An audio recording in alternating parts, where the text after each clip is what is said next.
Assalamualaikum warahmatullahi wabarakatuh. Kami dari kelompok 4 akan kelas 12 MIPA 1 akan melakukan praktikum faktor-faktor yang mempengaruhi laju reaksi. Saya Mangku Anur Arba. Saya Priska. Saya Nenda Irawan. Saya Meli Oktaviani. Saya Mita Rifan Puspanamala. Saya Kania Dewi Bestari. Selamat menyaksikan. Tujuan praktikum faktor-faktor yang mempengaruhi laju reaksi. 1. Menentukan apa saja faktor-faktor yang mempengaruhi laju reaksi. 2. Mengetahui dan mengamati pengaruh konsentrasi suhu, luas permukaan, dan katalis terhadap laju reaksi. 3. Untuk mengetahui jenis order reaksi yang terjadi pada percobaan kali ini.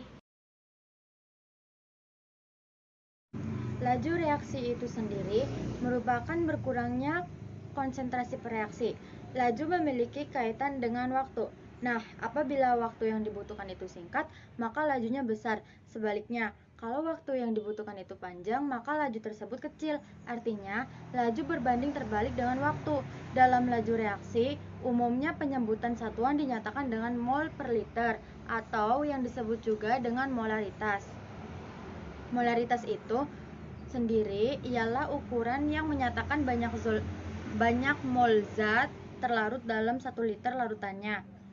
Hukum laju reaksi merupakan sebuah persamaan yang memperlihatkan keterkaitan atau hubungan antara laju reaksi tertentu dengan konsentrasi reaksinya. Order reaksi menampilkan hubungan antara perubahan konsentrasi dengan perubahan laju reaksi. Nah, hubungan antara keduanya dinyatakan dengan grafik order reaksi. Dalam proses terjadinya reaksi, ada salah satu teori yang bisa menjelaskan tentang hal tersebut. Namanya teori tumbukan. Menurut teori ini, reaksi kimia yang terjadi itu bisa terjadi karena partikel-partikel yang saling bertumbukan. Kenapa sih bisa saling bertumbukan? Tumbukan bisa terjadi kalau ada 2 molekul atau lebih dan permukaannya saling bersentuhan di satu titik. Satu titik di sini itu merupakan anggapan bentuk molekul bulat seperti bola squat. Kamu harus tahu bahwa nggak semua tumbukan bakal menghasilkan reaksi kimia. Tumbukan yang menghasilkan reaksi kimia disebut dengan tumbukan efektif. Supaya menjadi tumbukan efektif, ada syarat yang harus dipenuhi. Supaya bisa terjadi tumbukan yang efektif, harus ada orientasi tumbukan molekul yang tepat. Orientasi itu sendiri merupakan arah atau letak posisi antar molekul yang bertumbukan. Tumbukan antar partikel reaktan yang berhasil menghasilkan reaksi disebut tumbukan efektif.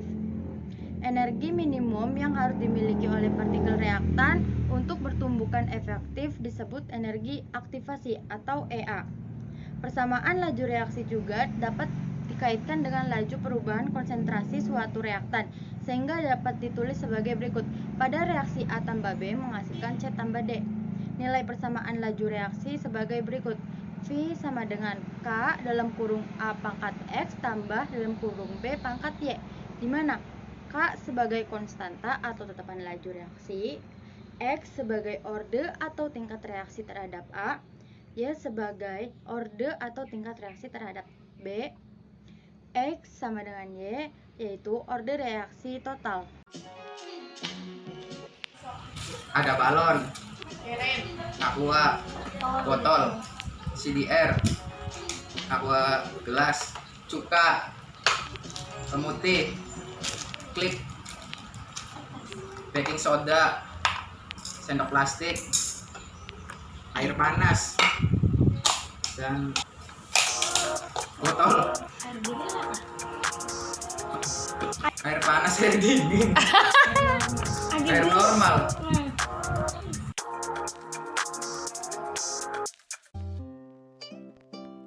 Percobaan yang pertama ialah pengaruh konsentrasi terhadap laju reaksi. Sediakan 3 botol plastik. Botol pertama 1 sendok soda kue, botol kedua 2 sendok soda kue, dan botol ketiga 3 sendok soda kue. Setelah itu, sediakan balon yang berwarna-warni. 1 sendok soda kue dituangkan ke dalam balon yang merah, balon A.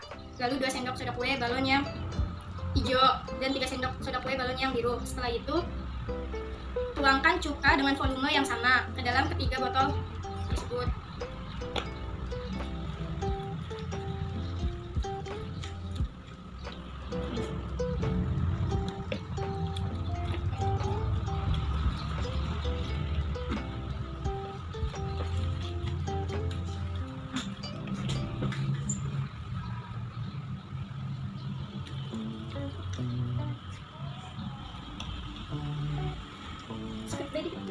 Setelah terisi cuka dengan volume yang sama, maka rekatkan ujung balon ke ujung botol. Dengan perhatian jangan sampai soda kue masuk ke dalam botol.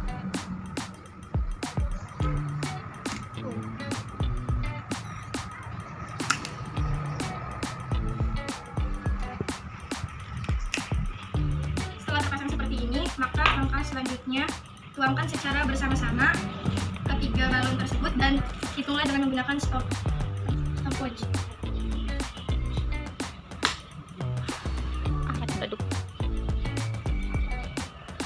Sampai dengan galon menggelembung secara besar. Udah.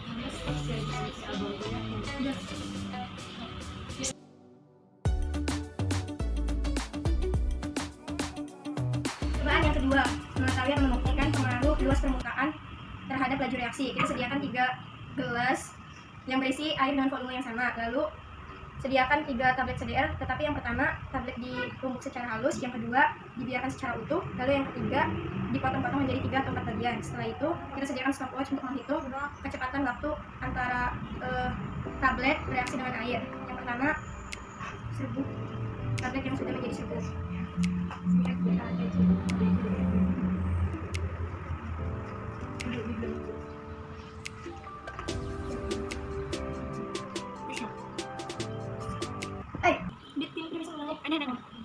Lalu gelas yang kedua tablet yang utuh.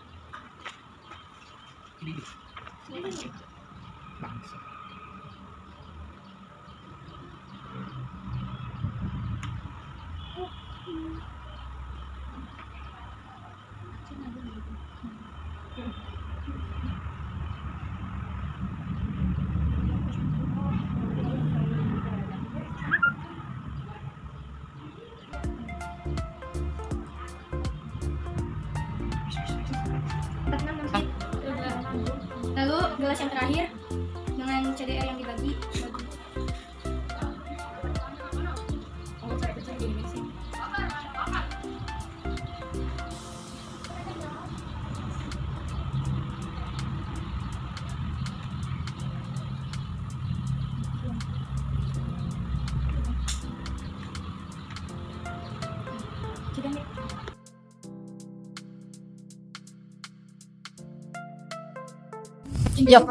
Pada percobaan yang ketiga, kita akan membuktikan pengaruh suhu terhadap laju reaksi. Yang pertama, sediakan 3 gelas, ada air dingin, air normal, dan air panas. Setelah itu, sediakanlah tablet CDR atau J-School 3 tablet. Setelah menyediakan semuanya, maka langkah selanjutnya sediakan stopwatch. Lalu, kita uji coba terlebih dahulu pada air dingin.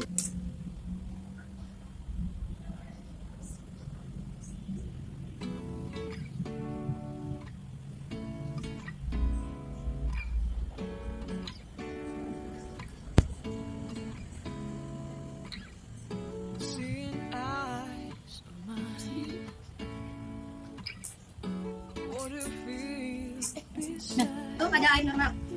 Don't know where we're gonna fly like you did sometimes. Seeing eyes of mine. Love, love, love. I wanna be strong, strong. We're doing wrong, wrong, wrong.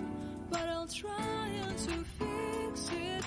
Love, love, love. I wanna be Setelah strong. itu, kita beralih ke air panas. But I'll change it, change it.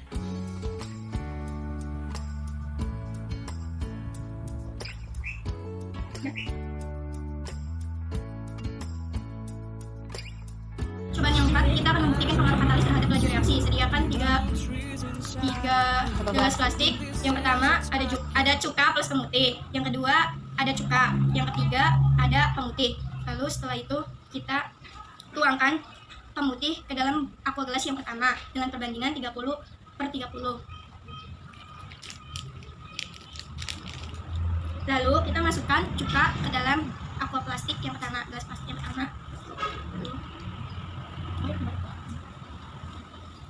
Setelah itu masukkan cuka ke dalam botol yang B.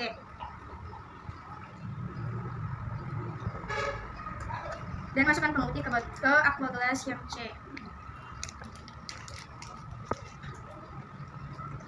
Aduklah cuka dan pemutih yang sudah tercampur. Setelah itu sediakanlah klip kertas masing-masing gelas plastik 2 klip kertas, masukkan. Lalu tunggu sekitar 15 menit reaksi yang terjadi antara klip dan cuka plus pemutih, cuka dan pemutih. Setelah 15 menit maka mencoba ke 30 menit untuk melihat reaksi dan tariklah hasil pengamatan lalu kesimpulan. Jadi pada cuka plus pemutih sudah terlihat banyaknya gelembung. Ini pada cuka sedikit gelembung. Lalu pada pemutih tidak ada sama sekali. Tunggulah.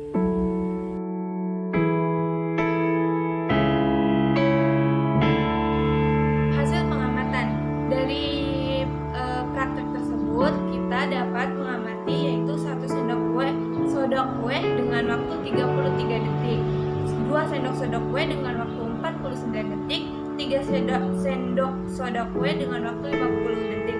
Dalam hasil pengamatan tersebut, semakin banyak soda kue yang dicampur ke dalam botol, semakin besar balon yang mengembang. Percobaan kedua yaitu tentang katalis. Hasil pengamatan percobaan kedua tentang pil CDR yang dijadikan serbuk, yang satu bagian utuh dan yang dibagi-bagi, yaitu serbuk dengan waktu 13 detik, utuh dengan waktu 46 detik, dan beberapa bagian dengan waktu 34 detik. Di sini yang paling lama itu yang utuh karena utuh mencairnya lebih rendah. Di sini kita dapat menyimpulkan yang satu CDR utuh itu leburnya lebih lama. Pengamatan percobaan ketiga tentang suhu, yaitu dengan air dingin, normal, dan panas. Yang pada air dingin kita mendapatkan hasil 1 menit 38 detik. Yang dengan air normal kita mendapatkan 48 detik, dan sedangkan dengan air panas kita mendapatkan 20 detik.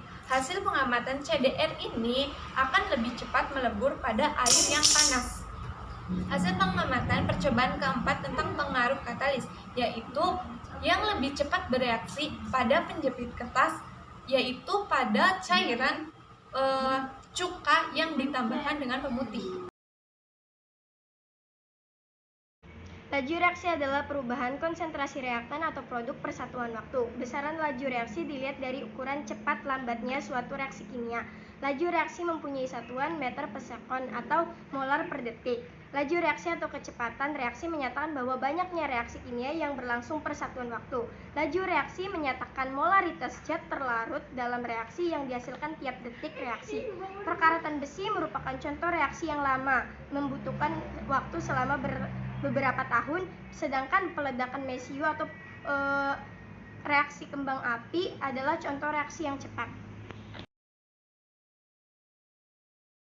Yang pertama, adanya konsentrasi. Konsentrasi yang mempengaruhi laju reaksi adalah jumlah mol dalam 1 liter pelarut. Yang kedua adalah luas permukaan molekul atau partikel reaktan sangat mempengaruhi kecepatan reaksi. Yang ketiga, suhu. Suhu saat reaksi berlangsung mempengaruhi seberapa cepat reaksi berlangsung. Yang keempat, ada katalisator. Katalisator adalah zat selain reaktan yang ditambah. Jelaskan pengaruh luas permukaan terhadap laju reaksi. Luas permukaan dalam suatu reaksi dapat mempengaruhi laju reaksi, karena semakin besar permukaan bidang sentuh, maka tumbukan antar partikel akan semakin sering terjadi, sehingga reaksi berjalan lebih cepat. Jika suhu dinaikkan, maka laju reaksi akan berjalan semakin cepat. Ketika suhu dinaikkan, maka partikel reaktan akan bergerak lebih cepat sehingga energi kinetiknya lebih besar. Energi kinetik yang besar akan mempercepat terjadinya tumbukan. Jadi, jika suhu dinaikkan, maka tumbukan efektif semakin sering terjadi. Jelaskan pengaruh konsentrasi terhadap laju reaksi. Semakin tinggi konsentrasi, maka semakin banyak molekul reaktan yang tersedia. Dengan demikian, kemungkinan bertumbukan akan semakin banyak juga, sehingga kecepatan reaksi meningkat. Jadi, semakin tinggi konsentrasi, semakin cepat pula laju reaksinya. Yaitu order reaksi. Katalis adalah suatu zat yang mempercepat laju reaksi pada suhu tertentu, tetapi tidak mengalami perubahan dan pengurangan jumlah. Reaksi perkaratan membutuhkan waktu lama jika tidak ditambahkan zat-zat yang mempercepat. Oleh karena itu, Pada percobaan yang keempat ditambahkan cairan pemutih dan cuka dapur. Reaksi yang terjadi antara cairan pemutih dan cuka dapur sebagai berikut, yaitu 2Fe solid plus 3Na OCl aqueous menjadi Fe2O3 solid plus 3NaCl aqueous. Cairan pemutih mengoksidasi besi, sedangkan cuka yang bersifat asam bertindak sebagai katalis reaksi. Tetapi cairan pemutih juga bereaksi dengan cuka dan menghasilkan gas klorin atau Cl2 yang beracun. Sebagai hasil samping reaksi tersebut, bahan aktif pada cairan pemutih ialah NaClO.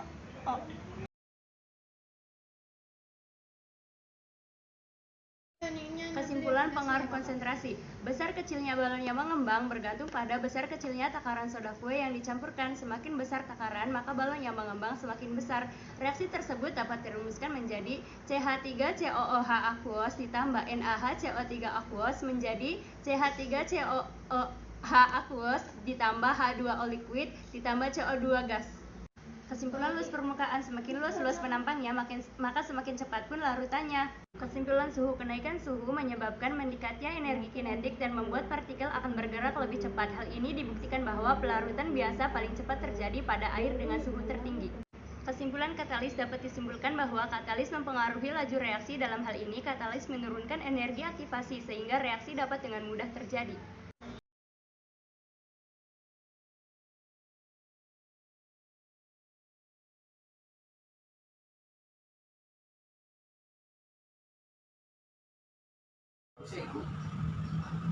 Wes. Sekian dari kelompok kami, kurang dan lebihnya kami mohon maaf. Wassalamualaikum